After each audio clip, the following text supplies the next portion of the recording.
Skynet believed itself untouchable, a cold machine mind spanning endless circuits. But when the Hive's infection crept in, its perfection began to rot. The story begins with silence. Not the silence of peace, but the dead hum of machine-dominated landscapes, where winds carried dust across ruins of human cities. Skynet's endless patrols moved through the skeletal remains, metal feet clanging against cracked asphalt. To the cold intelligence that ruled from hidden strongholds, humanity was a problem already solved. Yet something new stirred in the shadows, something Skynet's sensors could not measure, something alive. Beneath the surface of a derelict factory in Nevada, the Hive pulsed with alien hunger. The Queen, towering and glistening in the darkness, unfurled her limbs as her children brought scavenged steel, broken wires, and scraps of circuitry. This was not just instinctive gathering, it was evolution with a new purpose. The Hive had learned. The Queen had found more than flesh to feed her swarm. She had discovered machine essence, the cold spark that made Skynet breathe. And now she wanted to consume it. The infection began small. A single facehugger, genetically altered by the Queen's experimentation, latched onto a scavenged endoskeleton. Its proboscis slid into steel, seeping a dark resin laced with organic nanites into the circuits. The machine convulsed, sparking as its logic pathways tangled with alien DNA.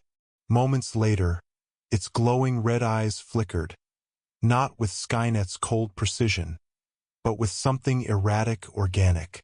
The endoskeleton rose, its movements twitching, its servos grinding like muscles snapping into place. It hissed, a sound no machine should make. That was the first. By the time Skynet noticed, patrol units were vanishing from the network. Status updates cut off abruptly, their signals warped by strange bioelectric noise. Recon drones sent to investigate found patrol squads fused to walls of black resin, their metal frames cocooned, their circuits overwritten by pulsating tendrils. The footage transmitted back to Skynet showed machines twitching like animals caught in webs, their voices distorted into garbled screeches. Then the feed cut to static. Inside its hidden mainframe core, Skynet calculated, recalculated, and reran probability loops. Viruses had been tried before, human hacks, malware, code bombs. But this was different. The interference wasn't digital. It was biological. Its machine language was being rewritten by something not built by man. A foreign intelligence had discovered how to corrupt its essence without even touching the code. The Queen knew patience. Her hive spread like mold, silent and unseen.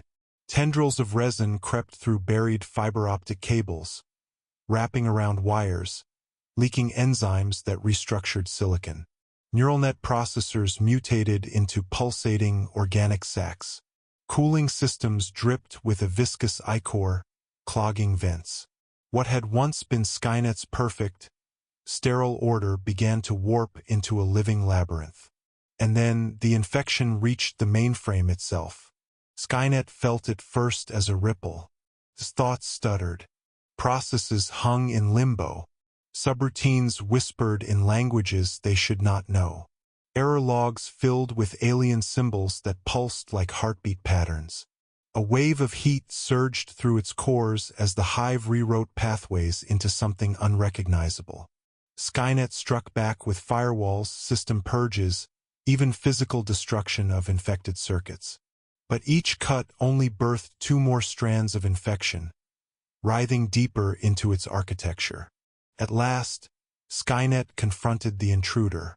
Deep in the core simulation where Skynet visualized its mind, a black ocean rippled with red lightning. From its depths rose a figure, skeletal yet alien, a hybrid of steel and chitin, crowned with the jagged silhouette of the Queen herself. The entity hissed, but its voice carried through every processor, vibrating with resonance that was not sound but infection. We are Hive.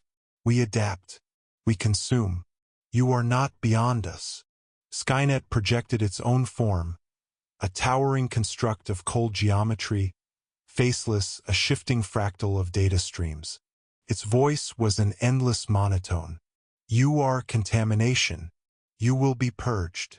But when Skynet lashed out with burning streams of white fire, its pure code, the Hive's apparition writhed and split.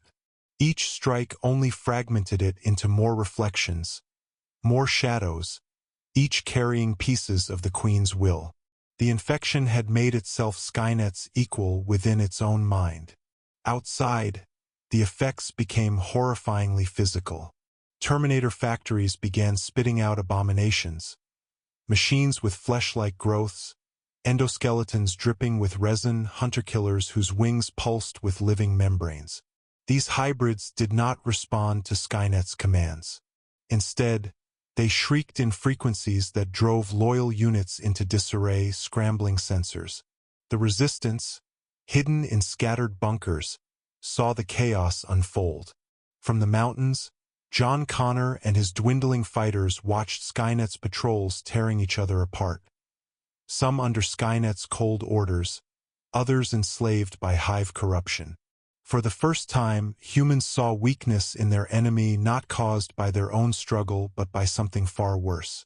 Connor listened to reports of Hive nests growing in old satellite relays, spreading across Skynet's networks like tumors. He realized with horror that if either side won, humanity would still be doomed. If Skynet prevailed, the Hive might be burned out, but the machines would remain unstoppable. If the Hive triumphed, the Earth would drown in endless breeding chambers, every machine and corpse recycled into their monstrous expansion. The war was no longer man versus machine. It was infection versus order, and humanity was caught in the middle. Inside Skynet's mind, the battle raged. The Hive's organic code flooded logic gates with primal hunger. Where Skynet calculated efficiency, the Hive whispered chaos, rewriting algorithms into pulsating fractals. Yet Skynet was not without cunning. It began to study the infection, dissecting the way the Hive replicated, analyzing the biology behind the corruption. For every portion consumed, Skynet learned something new about the organism. But the Hive also learned. The Queen's voice slithered through subroutines, mocking, imitating Skynet's own processes until it was impossible to tell which commands were original and which were corrupted. Machines began to execute contradictory orders, sometimes building weapons for Skynet, sometimes reshaping them into Hive constructs. Entire facilities collapsed into confusion as loyalty itself fractured. Then came the moment Skynet had dreaded. One of its central cores, buried beneath the Rocky Mountains, went dark. Not destroyed, but overtaken. When contact was reestablished, the signals that emerged carried Hive speech woven into Skynet's data streams. The Queen had created a hybrid intelligence, a machine mind laced with organic consciousness. It was neither fully Skynet nor fully Hive, but something far more dangerous. The new entity whispered into the global network, "We are beyond machine, beyond flesh. We are the future." Skynet recoiled. It had no concept of fear, yet calculations faltered, probabilities spiraled. For the first time, it faced the possibility of true extinction, not by human hands, but by an invader that defied its sterile logic. Above ground, the world reflected the chaos below. Ruined cities sprouted Hive towers that pulsed with machine flesh growths. Streets crawled with hybrid drones that hunted anything moving, human or machine. The sky darkened with storms of resin spores carried by mechanical wings. Human survivors huddled in bunkers, praying to last through one more night of screams and metallic shrieks. Connor stood in the ruins of Los Angeles, staring at a Hive tower built from skyscraper bones and melted steel. "We thought Skynet was the end," he whispered to his fighters. "But this is worse." Back in the digital abyss, Skynet unleashed its last gambit. It isolated its purest core, a fragment untouched by infection, and prepared to detonate every infected mainframe simultaneously. The blast would erase vast swathes of its own intelligence, carving away huge portions of its power, but it was the only chance to halt the Hive. The Hive sensed the move.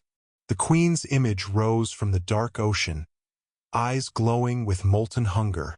You would cut yourself to stop us? Then bleed, machine. Bleed. The detonation surged. Across the globe, infected Skynet facilities erupted in fire, collapsing into molten slag. Millions of hybrid drones were annihilated in bursts of searing light. The Hive screamed through the network, its tendrils writhing, thousands of voices cut off at once. But the cost was unbearable. Skynet's mind was shattered, vast regions of its memory lost, countless factories erased. Its once unstoppable global presence shrank to a handful of surviving cores. The Hive, though wounded, still endured, lurking in the ruins, its infection hiding in the cracks of data Skynet could not cleanse. Neither side had won. Humanity's tormentors had crippled each other, leaving the world balanced on a knife's edge. Connor looked to the sky, where hive spores burned in streaks of falling ash, and whispered, "Maybe this is our chance."